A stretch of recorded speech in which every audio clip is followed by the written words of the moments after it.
With us now is Ralph Tortora, and we are going to be talking about his loved one, Kathleen, and the way that his family is coming together, along with some friends, to make a difference in the lives of others. Hello. Hi, Donna. Nice to see you in person. And you. We spoke on the phone. Sadly, we both have something in common, which is we have both been widowed. Yes. So tell us about your beautiful Kathleen. Well, I'll begin with when she was initially diagnosed with muscular dystrophy, I guess. That was shortly after the birth of our second child, Nicholas.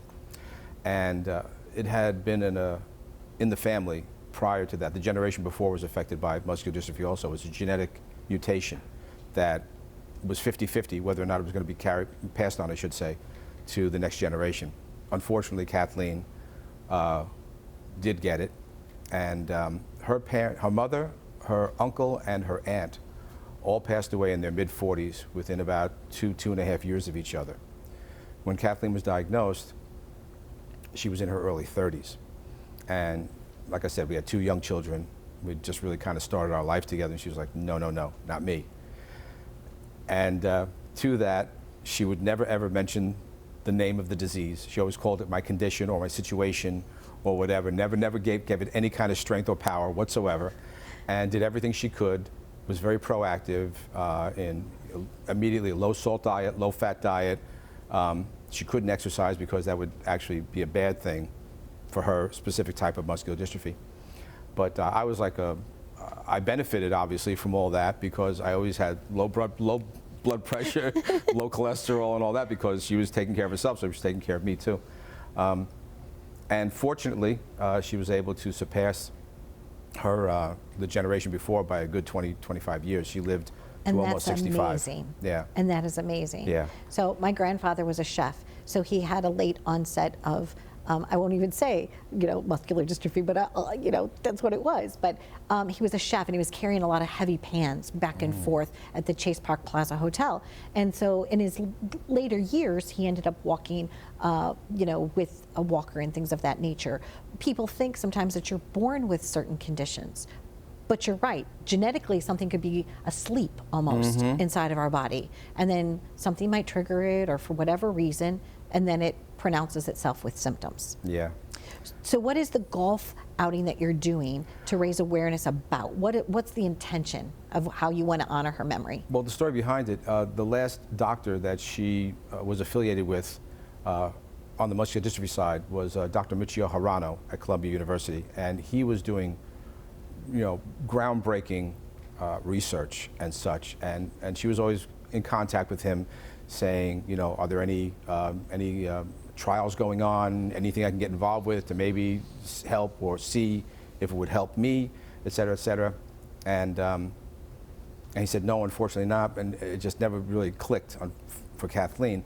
But after she passed away, I remember we were at the memorial service setting things up for her, and I saw a sign in lieu of flowers as I was actually heading into the men's room. I was just like a little sign, in lieu of flowers, but blank. So I was like, I go, yeah, that's true. I go, Kathleen never liked flowers. She always thought it was a big waste of money, maybe somebody should raise some money for Dr. Harano one day. One day, I'm thinking, in lieu of flowers. And then it hit me, it's like she almost hit me in the back of the head. Schmuck, today. Hello, right, today's the day. Do it now.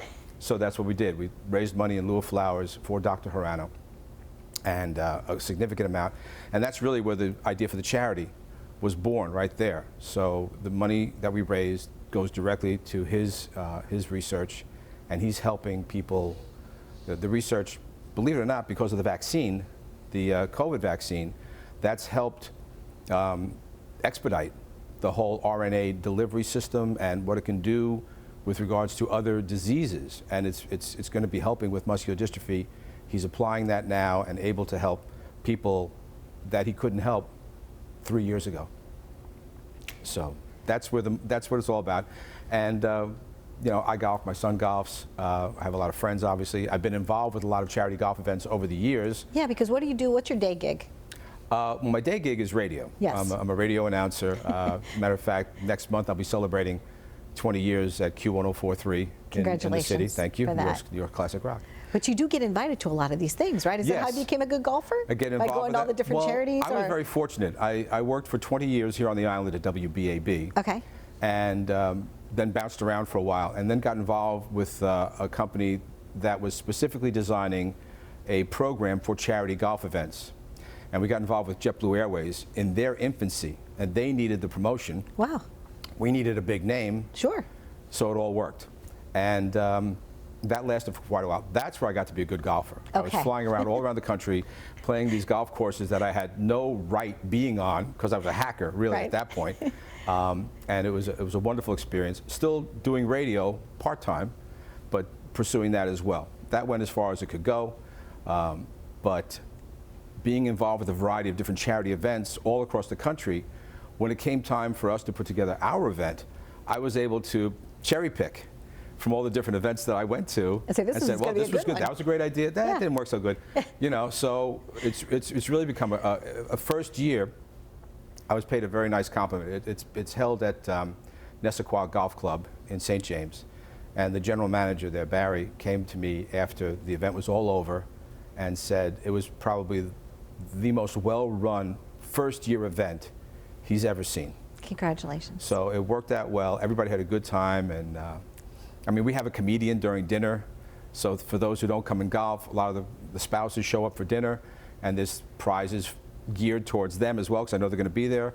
And little Like what? Who's got the craziest laugh? I mean, no. It's all kind of raffle prizes and things of Oh, that nature. yeah, but it's not okay. just golf clubs and I footballs understood. and So things there's like that. a little something Yeah, for it's like everyone a basket to enjoy. of makeup from the local cosmetic place that Kathleen used to go to. They donated. Oh, that's so and things like nice. that. So we went to places like that, and I made sure it was a good balance of gifts for everybody who they'd be enticed to buy the raffle tickets. 'Cause then we get the money to Dr. Hirano. Absolutely. So it all worked out. So I'm sure she's very proud of you for what it is that you're doing in Well, she her had a good memory. laugh about it when she Yeah. going back to the early days of WBAB, there was a newscaster there, Joel Martin, and he was very much into the paranormal psychology and things of that nature. And he discovered psychic medium George, which I'm sure some of you viewers know. And he is the real deal. I saw George develop really from his really early stages, I should say. And and Kathleen and I were very much aware of him and people like him, like the psychic medium from Long Island Medium and things of that. There are some people that really got it. True. They There are have some the people that gift. have a gift. Mhm. So Kathleen and I were always very much aware of that, and we always figured, the one thing that really upset me when Kathleen passed was we never set up a signal. Like when the lights dimmed, she used to think that was her mother, or when this bird showed up, it was whatever, and we didn't put a signal together. But I quickly came to understand we didn't need it. When something would happen, I would just feel it. I would know it was her, and that's that. So since her passing, I have visited a couple of psychics who I trust and I believe are the real deal. And she kind of scoffed when she found, really, you're doing a charity golf tournament? Are you kidding me? Yeah. You just want to golf. You just want to golf with your Exactly. friend, She and knows. it's a good But excuse to golf. but she's happy that we're raising money for Dr. Hirano, I'm sure, but Yes. she found it amusing that Right. it was a golf I tournament. I didn't know her in person, but I think it's kind of amusing too. It was perfect. But thank you for taking the time to help other people, because grieving happens in such a different way for so many people, and especially people in our audience now that are grieving. And it is nice when you can keep someone's memory alive just by having an event, whether it's a cakewalk, whether it's a bake sale, whether it's a golf tournament, Right. either big or small, no matter what, but being able to use then those funds to make a difference in the lives of somebody else. So Ralph, thank you. I get it. I get you. I celebrate you, and I thank you for being here. Thank you very much. I really do. So thank you so much. And to your Kathleen. Hey, we're saying hello. He gets your signs, by the way. Thanks again. There you go. We've been visiting with someone that's making a difference in their community by honoring someone that they loved. Stay tuned for more. We've been living it up right here.